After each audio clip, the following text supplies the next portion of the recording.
Hello and welcome to the show. Now, if you love music and you enjoy hi-fi, then you're really going to like today's show, because I'm going to build a pair of loudspeakers. Now, I know that much about loudspeakers, but there's a gentleman here that knows that much. Hi, Terry. Hi, John. Good to see you. You well? Very well, thanks. Now, these are all yours, aren't they? You've made all of these. They are indeed, yes. And you have a company that supplies kits. Just tell us a bit about that. Well, the company was formed about 30 years ago, and basically we supply top quality hi-fi at reduced prices. And the way we do that is we supply it in kit form and cut out the hi-fi shop. Right, so the quality is no different from something I could buy in the shop. I mean, they look really impressive. They look like a proper pair of speakers. Probably better. Really? Than most you buy. Really? Yes. We can just have a look. You know, if we start up on the table now, this is a big old lump, aren't they? I mean, are these your top end stuff? Well, this is top of the range that we do. Right. As a kit, you're looking at about 2,500. Wow, that's quite expensive. But in a retail shop, you'd be looking near £8,000. Really? Yeah. So you can save that much, right? These we tend to sell to recording studios as well as the real enthusiast that wants the best quality you can get. Right. Now the shape of the box is kind of, you've got this and you've got your ports here for your bass. Can that be changed at all? If they come along? As long as the internal volume stays the same.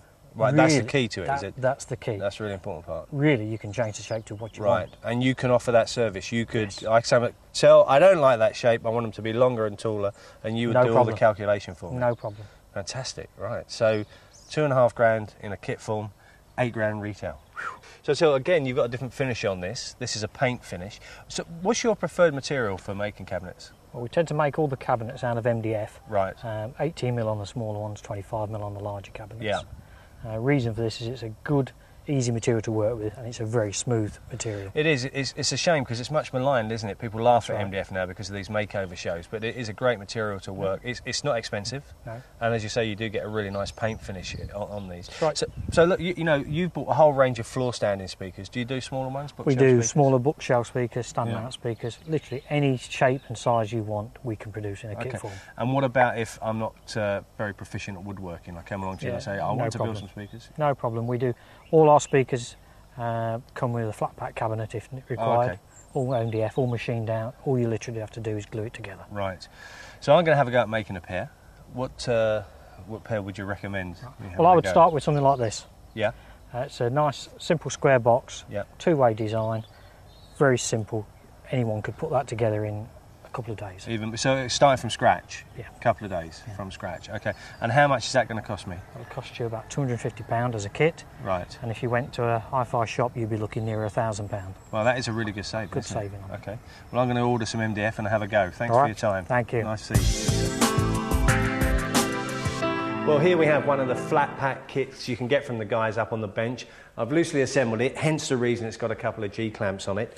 Comes with a fairly comprehensive instruction manual, and what I've done is taken out the pages for the construction of the cabinet and pinned them up on the board behind me. They're much easier to refer to that way. What I'm going to do is just put the cabinet on its back and just take it apart so you can see how it's assembled.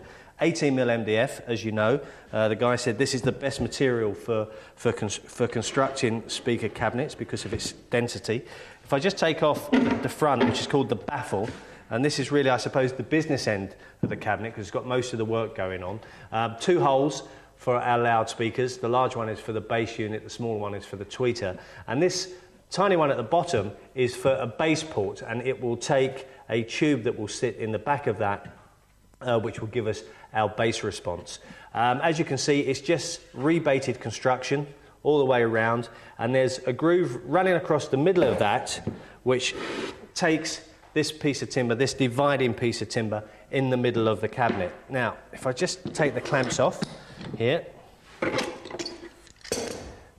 I'll just show you the side construction. Again, it's all rebaited around the side, again with that housing in the middle to accept our division piece. Same applies for the bottom. That's really straightforward because that's just a single rebate in the top and the bottom. And finally the back, again just a single piece. So this little hole at the back here is just a cutout to accept the inputs for the speaker cable. It's all pretty straightforward. You could buy it in a flat pack, really easy to put together, but of course it's much more fun to make it yourself, which we're going to do now using 18mm MDF, and the first job I need to do is get over to the table saw.